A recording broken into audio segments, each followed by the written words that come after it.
October পরিপত্র জারি করা হয়েছিল জনপ্রশাসন মন্ত্রণালয় থেকে সকল প্রকার কোটা বাতিল করা হোক।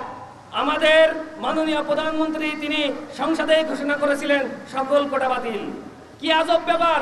আজকে আমরা সবসময় জানতাম সংসদে সকল আইনগুলো পাশ হয়, সংসদে প্রধানমন্ত্রী বলার পরও সে বিষয়ে আবার নতুন করে আমাদের আপিল বিভাগে এটা নতুন করে উদ্ভব হয়েছে।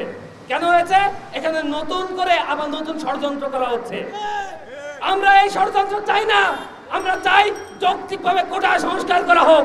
যদি এই কোটা সংস্কার না করা হয়, আজকে ছাত্র সমাজ গতকালকে কুমিল্লা বিশ্ববিদ্যালয় থেকে শুরু করে বাংলাদেশের উল্লেখযোগ্য বিশ্ববিদ্যালয়ে ছাত্র আহত হয়েছে। এই আহত ছাত্রদের জিম্মাদারি প্রধানমন্ত্রীকে নিতে হবে।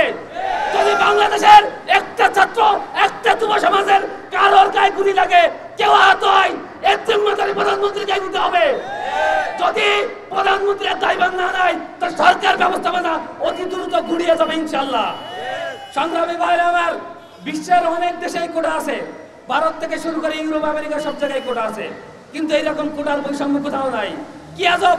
আমার বাপ চাকরিজীবী বলে আমিও চাকরি পাবো, কি আজব! আমার দাদা চাকরিজীবী বলে আমিও চাকরি পাবো। এটা কোন ধরনের বৈষম্যতা? আমি নিশ্চিত যারা এরকম পোষ্য কোটা আছে তারা পোষ্য কোটা চায় না। আমরা যৌক্তিকভাবে বলতে চাই, নৃগোষ্ঠী কোটা থাকতে পারে, মুক্তিযুদ্ধ কোটা থাকতে পারে, কিন্তু সংস্কার করে সেটা কখনো 5%-এর বেশি হইতে পারবে না। যদি এর বেশি করা হয়, তাহলে বাংলাদেশের ছাত্র সমাজ এবং যুব সমাজ নিয়ে ইসলামী যুব আন্দোলন বাংলাদেশ এই কোটার বিরুদ্ধে এমন আন্দোলন গড়ে তুলবে, বৈষম্যের বাংলাদেশ ইসলামী যুব আন্দোলন নিরসন করবে ইনশাআল্লাহ। সংস্কার সংস্কার সংস্কার চাই, কোটা সংস্কার চাই। আমরা চাই এই কোটা ব্যবস্থা সংস্কার হোক।